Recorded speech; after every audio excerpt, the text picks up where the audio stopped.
지혜를 얻은 자와 명철을 얻은 자는 복이 있나니 이는 지혜를 얻는 것이 은을 얻는 것보다 낫고 그 이익이 정금보다 나음이니라. 지혜는 진주보다 귀하니 내가 사모하는 모든 것으로도 이에 비교할 수 없도다. 그의 오른손에는 장수가 있고 그의 왼손에는 부기가 있나니 그 길은 즐거운 길이요 그의 지름길은 다 평강이니라. 지혜는 그 얻은 자에게 생명나무라. 지혜를 가진 자는 복되도다. 여호와께서는 지혜로 땅에 터를 놓으셨으며 명철로 하늘을 견고히 세우셨고 그의 지식으로 깊은 바다를 갈라지게 하셨으며 공중에서 이슬이 내리게 하셨느니라. 내 아들아, 완전한 지혜와 근신을 지키고 이것들이 내 눈앞에서 떠나지 말게 하라. 그리하면 그것이 내 영혼의 생명이 되며 내 목의 장식이 되리니 내가 내 길을 평안히 행하겠고 내 발이 거치지 아니하겠으며 내가 누울 때에 두려워하지 아니하겠고 내가 누운즉 내 잠이 달리로다. 너는 갑작스러운 두려움도 악인에게 닥치는 멸망도 두려워하지 말라. 대저 여호와는 내가 의지할 이시니라. 내 발을 지켜 걸리지 않게 하시리라.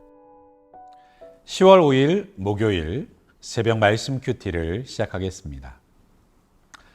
복 있는 사람은 어떤 사람일까요? 우리는 복받기를 원하는데요. 예수님을 믿어 구원받은 사람도 예수님을 알지 못하거나 거부하는 사람들도 누구나 복을 받고 싶어 합니다. 어떻게 하면 복이 있는 사람으로 살 수 있는 것일까? 제일 중요한 것은 무엇이 복인지를 아는 것이겠죠. 온 인생을 바쳐 열심히 구했는데 알고 보니 잘못된 길이었다면 이 얼마나 안타깝고 돌이킬 수 없는 일이겠습니까? 우리는 제대로 알고 구해야 합니다. 그렇다면 정말 복은 무엇인가요? 우리는 그 점에서 세상의 기준을 우리가 너무 쉽게 받아들이고 따르고 있습니다. 세상 사람들이 이게 복이다, 이게 잘 사는 길이다, 그걸 그냥 갈등 없이 따라갑니다.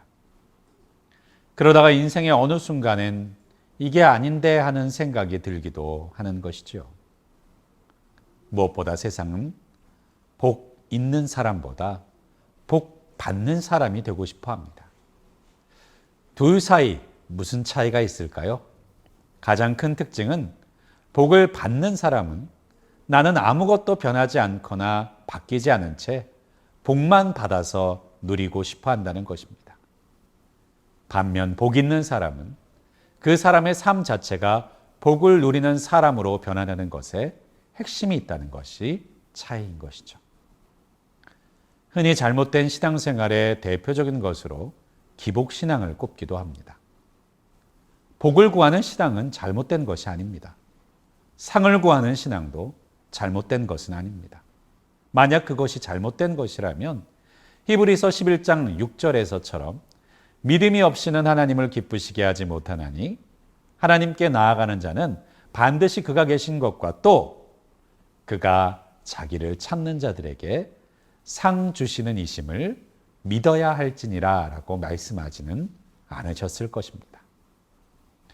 기복신앙의 문제가 바로 나 자신은 아무것도 바뀌고 싶지 않은데 하나님께 온갖 정성과 공로로 받고 싶은 것만 받으려는 접근 방법이 문제인 것입니다. 그렇다면 성경은 복 있는 사람이 어떤 사람이라고 말할까요? 어떤 사람이 되면 복 있는 사람이라고 하실까요? 시편 1편에서는 복 있는 사람은 악인의 꾀를 쫓지 아니하고 죄인의 길에 서지 아니하며 오만한 자리에 앉지 아니하고 오직 여호와의 율법을 주야로 묵상하는 자로다라고 말씀합니다. 밤낮으로 하나님의 말씀을 묵상하고 있는 사람, 그가 복 있는 사람이라고 말하는 것이네요. 예수님께서는 산상설교를 통해서 주셨던 복 있는 사람, 그 사람은 심령이 가난한 사람, 애통하는 사람, 온유한 사람, 의에 줄이고 목마른 사람, 긍휼을 베푸는 사람, 마음이 청결한 사람, 화평케 하는 사람, 의를 위하여 핍박을 받는 사람이 복이 있는 사람이라고 말씀하셨습니다. 요한계시록에서는요, 예언의 말씀을 듣고 읽고 그리고 그 기록된 말씀을 지키는 자가 복되다라고 말씀합니다. 성경은 통일성을 갖고 있습니다. 한 분이신 하나님께서 하시는 말씀이기 때문이죠. 그렇기 때문에 모든 성경의 개념은 서로 연결되어 있습니다. 그런 성경에서 오늘 본문 13절에서는 지혜가 있는 사람이 복이 있다라고 말씀하고 있습니다. 13절을 볼까요? 지혜를 얻는 자와 명철을 얻은 자는 복이 있나니.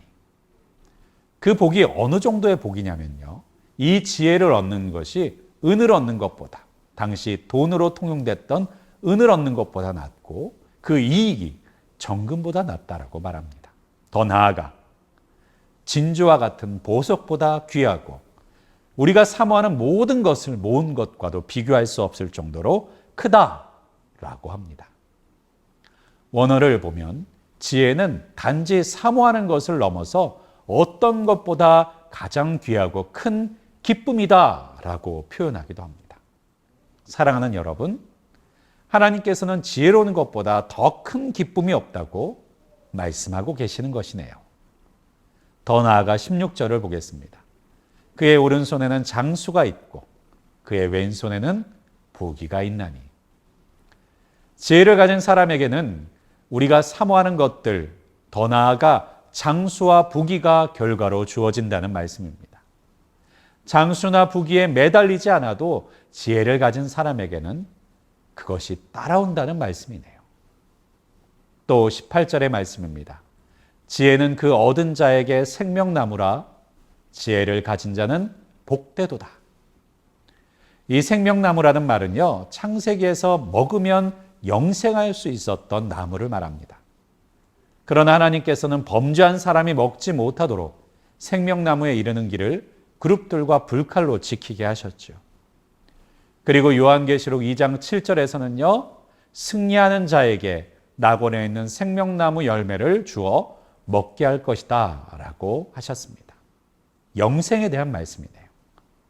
그런데 이 지혜가 바로 그 생명나무의 역할을 한다고 말씀하고 계십니다.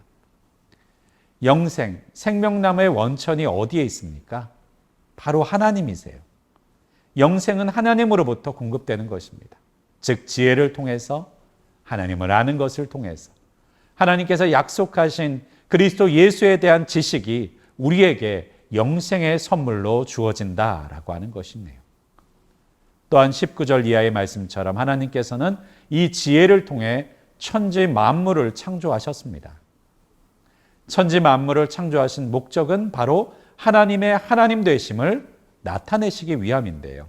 즉 지혜란 하나님을 알고 하나님이 어떤 분이신지를 알고 또 어떤 뜻을 가지고 어떻게 행하시는 분인지를 알고 또 하나님께서 약속하신 일들이 무엇인지를 깨닫고 더 나아가 그것을 삶 속에서 분별하며 살아가는 것이 바로 지혜라는 것이군요.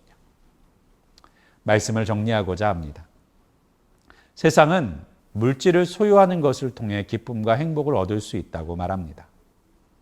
그런데 성경은 진정한 복 있는 사람은 지혜를 가진 사람이라고 말하고 있어요. 그리고 그 지혜라 함은 하나님에 대해서 알고 하나님께서 행하시는 바를 알고 그것을 따라 행할 수 있는 분별력입니다. 이런 분별력이 이러한 지혜를 가진 진정으로 복 있는 사람으로 사시는 저와 여러분이 되시기를, 그리고 그 약속하여 따르게 하신 그 놀라운 복락들을 누리시기를 주님의 이름으로 간절히 축원드립니다.